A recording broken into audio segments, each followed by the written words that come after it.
Hello everyone, this is Neha. Welcome back on my YouTube channel Aim High Tutorials English. Friends, today I am going to discuss the fourth chapter from English NCERT Standard Ninth book Beehive. The name of the chapter is A Truly Beautiful Mind. Let's start. Albert Einstein was born on 14th March 1879 in the German city of Ulm without any indication that he was destined for greatness. Albert Einstein का जन्म 14 मार्च 1879 ईस्वी को German के Uloom city में हुआ था और जब उनका जन्म हुआ था तो ऐसा कोई भी चिन्ह नज़र नहीं आ रहा था जो उनके महान होने के बारे में बताए. On the contrary his mother thought Albert was a freak. बल्कि इसके उलट उनकी माँ को ऐसा लगता था कि अल्बर्ट जो है वो बाकी बच्चों से थोड़े अलग हैं. To her his head seemed much too large. उनको उनके बेटे का सिर बाकी बच्चों की अपेक्षा साइज में कुछ ज़्यादा ही बड़ा दिखता था. At the age of 2.5 Einstein still wasn't talking. 2.5 साल की उम्र होने के बाद भी आइंस्टीन जो थे वो बात नहीं करते थे. When he finally did learn to speak, he uttered everything twice. अंत में जब उन्होंने धीरे धीरे बोलना सीख ही लिया तो वो हर चीज़ को 2 बार बोला करते थे. Einstein did not know what to do with other children, and his playmates called him brother boring. Einstein जो थे उन्हें ये नहीं पता होता था कि उनके खेल खेल के दौरान उन्हें अपने साथियों के साथ किस तरह से बिहेव करना चाहिए. इसलिए उनके साथी खिलाड़ी जो थे वो उन्हें ब्रदर बोरिंग के नाम से बुलाते थे. So the youngster played by himself much of the time. इसलिए ये छोटे बच्चे के रूप में जब आइंस्टीन थे तो ये अकेले ही ज़्यादातर समय खेला करते थे. He specially loved mechanical toys. उन्हें मैकेनिकल मशीनरी जो खिलौने थे वो ज़्यादा पसंद आते थे. Looking at his newborn sister Maja, he is said to have said, fine but where are her wheels. उन्होंने जब अपनी तुरंत की पैदा हुई जो नवजात बहन थी जिसका नाम माजा था उसे देख के उन्होंने कहा ये है तो अच्छी लेकिन इसके पहिए कहाँ हैं. A headmaster once told his father that what Einstein chose as a profession wouldn't matter because he'll never make a success at anything. एक बार आइंस्टीन के जो हेडमास्टर थे उन्होंने उनके पिता से कहा कि आइंस्टीन चाहे कोई भी प्रोफेशन अपने लिए चुन ले वो मायने नहीं रखता क्योंकि वो कभी भी सफल नहीं हो सकते. Einstein began learning to play the violin at the age of 6 because his mother wanted him to. He later became a gifted amateur violinist, maintaining this skill throughout his life. जब वो 6 वर्ष के थे तो उन्होंने वायलिन सीखना शुरू किया क्योंकि उनकी माताजी ऐसा चाहती थी. बाद में धीरे धीरे वो वायलिन इतना अच्छा बजाने लगे मानो कि वो एक प्रोफेशनल वायलिनिस्ट हो. और इस स्किल को इस कौशल को उन्होंने अपने पूरे जीवन भर अपने अंदर जीवंत रखा. But Albert Einstein was not a bad people. Albert Einstein जो थे वो एक बुरे शिष्य नहीं थे. He went to high school in Munich where Einstein's family had moved when he was 15 months old and scored good marks in almost every subject. वो Munich के हाई स्कूल में गए. वहाँ उन्होंने शिक्षा प्राप्त की. उनके माता पिता जब वो सिर्फ 15 महीने के थे तभी उनके माता पिता म्यूनिक चले गए जहाँ पे आइंस्टीन ने पढ़ाई की. अच्छे मार्क्स हर सब्जेक्ट में पाए. Einstein hated the schools regimentation and often clashed with his teachers. Einstein को स्कूल में लगाए गए जो भी अनुशासन के नियम थे वो उन्हें पसंद नहीं आते थे जिसकी वजह से अक्सर उनका अपने टीचर्स के साथ क्लैश हो जाता था, झड़प हो जाती थी. At the age of 15, Einstein felt so stifled there that he left the school for good. 15 साल की उम्र में आइंस्टीन जो थे वो स्कूल में उन्हें इतना सफोकेशन इतना दम घोटू माहौल लगने लगा था स्कूल का कि अंत में उन्होंने वो स्कूल छोड़ दिया. The previous year, Albert's parents had moved to Milan and left their son with relatives. उसके ठीक 1 साल पहले ही उनके माता पिता जो थे वो मिलान शहर में चले गए थे और अल्बर्ट को उनके रिश्तेदारों के यहाँ छोड़ गए थे. After prolonged discussion, Einstein got his wish to continue his education in German speaking Switzerland. in a city which was more liberal than Munich.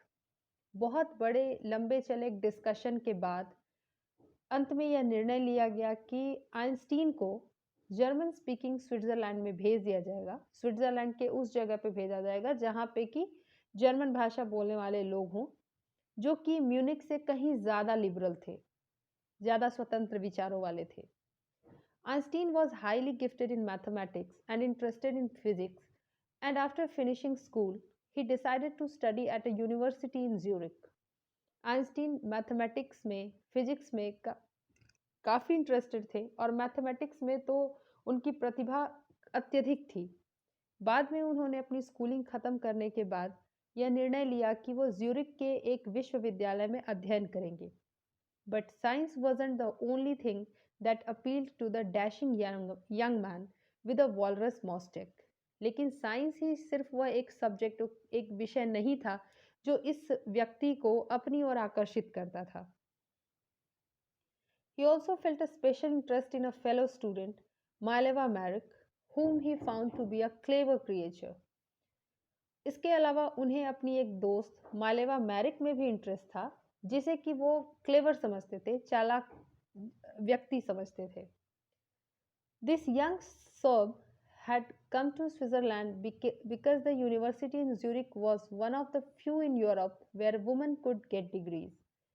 ये जो यंग सर्ब थी वो स्विट्जरलैंड में स्टडी करने के लिए, शिक्षा ग्रहण करने के लिए इसीलिए आए क्योंकि ज्यूरिक में जो यूनिवर्सिटी है ये उन कुछ गिने चुने विश्वविद्यालयों में से एक था जहां महिलाओं को भी डिग्री तक का अध्ययन करने की सहूलियत होती थी। Einstein saw in her an ally against the Philistines, those people in his family and at the university with whom he was constantly at odds. इसके अलावा आइंस्टीन जो थे उन्हें माइलेवा मैरिक में एक और चीज़ दिखाई देती थी जो कि फिलिस्तीन्स थी। ठीक है, इसका मतलब होता है कि जो एक ऐसा व्यक्ति जो ऐसे लोगों से बात करने में रुचि ना रखता हो, जिन्हें कि आर्ट में, मतलब कला में, साहित्य में या म्यूजिक में इंटरेस्ट ना हो, उन लोगों से बात करना जो पसंद ना करे उसे फिलिस्तीन्स कहते हैं। तो आइंस्टीन को मालेवा में ये भी एक खास बात देखने को मिलती थी। The couple fail in love, और ये कपल जो था आइंस्टीन और मालेवा, ये दोनों एक दूसरे से प्यार करने लगे। Letters survive in which they put their affection into words, mixing science with tenderness. धीरे धीरे वो एक दूसरे के लिए लेटर्स लिखने लगे, साथ ही साथ विज्ञान के शब्दों के साथ कुछ कुछ टेंडरनेस, कुछ सॉफ्ट हार्टेड वर्ड्स भी एक दूसरे के साथ एक्सचेंज करने लगे। Wrote Einstein, "How happy and proud I shall be when we both have brought our work on relativity to a victorious conclusion." हम दोनों को कितनी खुशी और कितना गर्व महसूस होगा जब हम दोनों मिल करके अपने कार्य को पूरा करेंगे, रिलेटिविटी की थियोरी के ऊपर जो कार्य कर रहे हैं उसे पूरा कर लेंगे और एक कंक्लूजन तक पहुंच जाएंगे। In 1900, at the age of 21, Albert Einstein was a university graduate and unemployed. 19वीं शताब्दी में आइंस्टीन जब 21 वर्ष के हो गए तो वो एक ग्रेजुएट थे, उन्होंने स्नातक की पढ़ाई कर ली थी और अभी भी वह अनएम्प्लॉयड थे, उनके पास कोई नौकरी नहीं थी। He worked as a teaching assistant, gave private lessons and finally secured a job in 1902 as a technical expert in the patent office in Bern. शुरू में उन्होंने एक सहायक शिक्षक के रूप में कार्य करना शुरू किया। वो प्राइवेट लेसन्स, प्राइवेट ट्यूशन्स देते थे और अंततः 1902 में उन्हें टेक्निकल एक्सपर्ट की नौकरी बर्न में मिल गई। While he was supposed to be assessing other people's inventions, Einstein was actually developing his own ideas in secret. जब और सारे लोगों के एक्सपेरिमेंट्स के बारे में, आविष्कारों के बारे में दुनिया को पता चल रहा था, तब आइंस्टीन भी सीक्रेटली, बिल्कुल सबसे गुप्त तरीके से वो भी अपने इन्वेंशंस को कर रहे थे। He is said to have jokingly called his desk drawer at work the Bureau of Theoretical Physics. कभी कभी वो हंसी मजाक के सिलसिले में ये भी कह देते थे कि उनके जो डेस्क का ड्रॉवर है वो थियोरेटिकल फिजिक्स का एक ब्यूरो है। One of the famous papers of 1905 was Einstein's special theory of relativity, according to which time and distance are not absolute. 1905 के जो सबसे फेमस पेपर्स थे उनमें से एक आइंस्टीन का स्पेशल थियरी ऑफ रिलेटिविटी था, जिसमें उन्होंने ये कहा था कि समय और डिस्टेंस जो है ये अब्सोल्यूट नहीं है, मतलब ये निश्चित नहीं, इनके बारे में कहा जा सकता है कि ये निश्चित हैं। Indeed, two perfectly accurate clocks will not continue to show the same time if they come together again after a journey if one of them has been moving very fast relative to the other. उन्होंने ये भी कहा कि अगर दो घड़ियां हैं तो वो दो घड़ियां अगर दो अलग अलग जगहों से लाई गई हैं एक बहुत लंबे डिस्टेंस, एक जर्नी को तय करने के बाद एक जगह पे, तो उनमें जो दिखने वाला टाइम होगा, जो समय दिख रहा होगा, वो भी इक्वल नहीं होगा, एक जैसा नहीं होगा, वो भी डिफरेंट होगा। From this followed the world's most famous formula which describes the relationship between mass and energy. वहीं से दुनिया में जो सबसे फेमस फॉर्मूला है जो कि मास और एनर्जी के बीच के रिलेशनशिप को बताता है, वो आया, that is E is equal to MC square. ये फॉर्मूला है E is equal to MC square. While Einstein was solving the most difficult problems in physics, his private life was unraveling.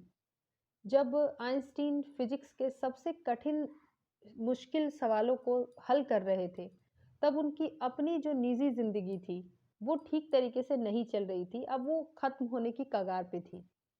Albert had wanted to marry Mileva right after finishing his studies, but his mother was against it. Albert ने जब अपनी पढ़ाई खत्म की तभी वो मालेवा के साथ शादी करना चाहते थे, लेकिन उनकी माताजी इसके विरोध में थी। She thought Mileva, who was 3 years older than her son, was too old for him. वो ऐसा सोचती थी कि मालेवा, जो कि अल्बर्ट से, उनके बेटे से 3 वर्ष बड़ी हैं, वो उनके बेटे से काफ़ी बड़ी हैं। She was also bothered by Mileva's intelligence. साथ ही साथ मालेवा की जो बुद्धिमत्ता थी उससे भी उन्हें परेशानी थी। She is a book like you, his mother said. उनकी माँ ने कहा कि वो भी तुम्हारी तरह एक किताब है। Einstein put the wedding of. तब आइंस्टीन ने अपनी वेडिंग को कुछ दिनों के लिए टाल दिया। The pair finally married in January 1903 and had 2 sons.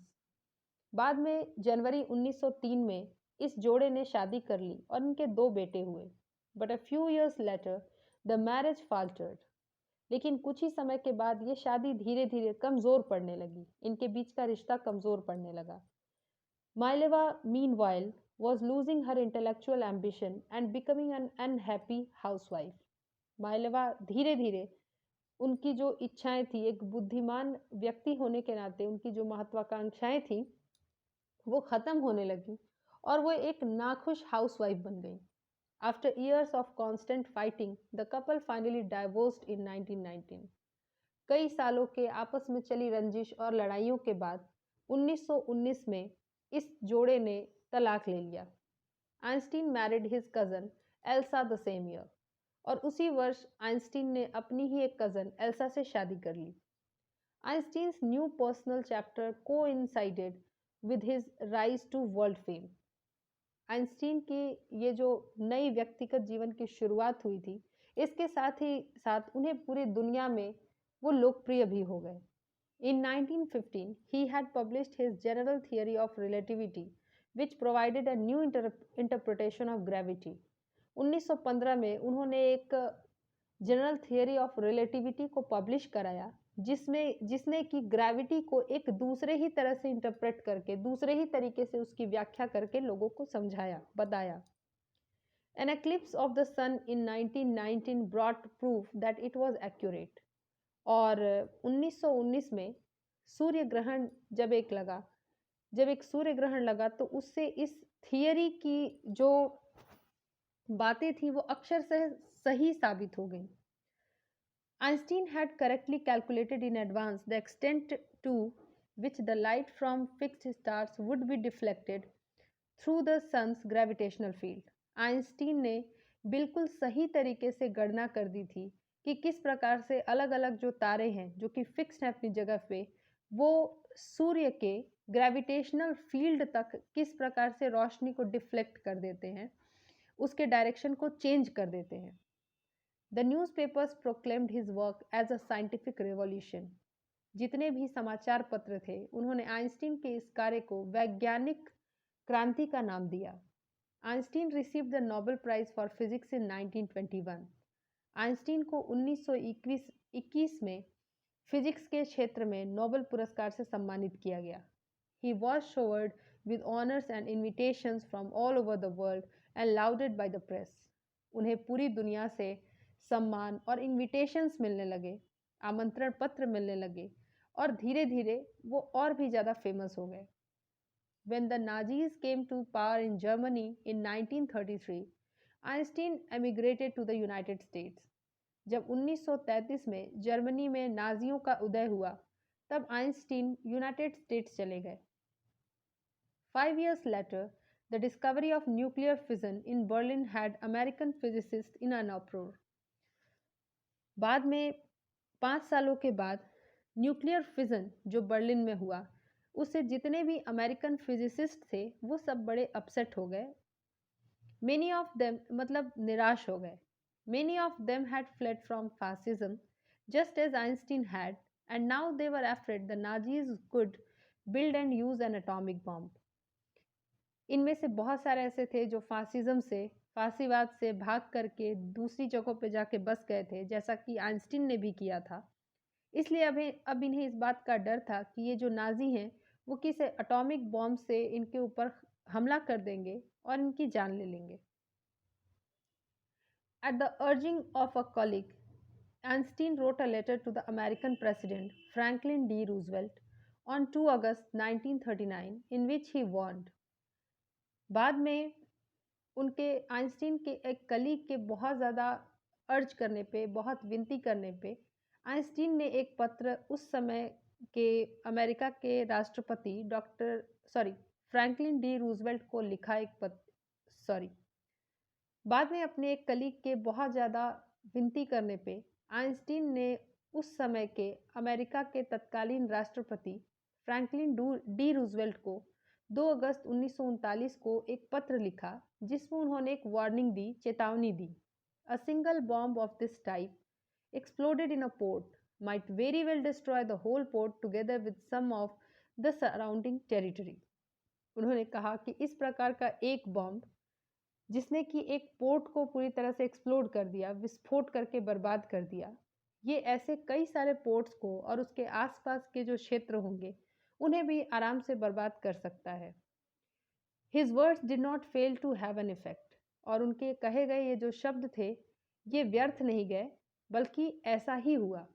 The Americans developed the atomic bomb in a secret project of their own and dropped it on the Japanese cities of Hiroshima and Nagasaki in August 1945. अमेरिकी जो थे उन्होंने भी बहुत ही रहस्यमयी तरीके से अपने यहाँ इस एटॉमिक बॉम्ब को डेवलप कर लिया, बना लिया और बाद में जापान के 2 शहरों हिरोशिमा और नागासाकी में अगस्त 1945 में इससे विस्फोट कर दिया। Einstein was deeply shaken by the extent of the destruction. Einstein इस भयानक त्रासदी से अंदर तक बहुत ही ज़्यादा हिल गए थे, डर गए थे। This time he wrote a public missive to the United Nations. इस बार उन्होंने पब्लिकली एक पत्र लिखा पूरे यूनाइटेड नेशंस को। In it, he proposed the formation of a world government. इसमें उन्होंने एक प्रस्ताव रखा कि वैश्विक स्तर पे एक सरकार का निर्माण किया जाए। Unlike the letter to Roosevelt, this one made no impact. जिस प्रकार से रूजवेल्ट को लिखा गया पत्र जो था उससे ठीक विपरीत इस पत्र का कोई प्रभाव नहीं पड़ा। But over the next decade, Einstein got ever more involved in politics. लेकिन आगामी जो दशक थे उसमें आइंस्टीन धीरे धीरे राजनीतिक रूप से और भी ज़्यादा सक्रिय हो गए, राजनीति में वो और भी ज़्यादा इन्वॉल्व हो गए। Agitating for an end to the arms build-up and using his popularity to campaign for peace and democracy. और अब जो उनकी पॉपुलैरिटी थी वो लोगों के बीच में जाते, वो कैंपेनिंग करते और वो शांति और लोकतंत्र के पक्ष में अपने विचार रखते, लोगों को बताते। When Einstein died in 1955 at the age of 76, He was celebrated as a visionary and world citizen as much as a scientific genius. जब 1955 में 76 वर्ष की उम्र में आइंस्टाइन की मृत्यु हो गई, तब उन्हें उन्हें एक राष्ट्रीय नहीं बल्कि एक वैश्विक नागरिक के रूप में पहचान उन्हें मिली, और साथ ही साथ उन्हें एक साइंटिफिक जीनियस, एक जीनियस वैज्ञानिक के रूप में भी उनकी पहचान बनी, उन्हें पहचाना गया. Friends, I hope this explanation is clear enough to you to answer the questions. If you like my explanation, please share my channel to your friends, subscribe my channel, and keep on watching. Thank you for watching. Have a good day.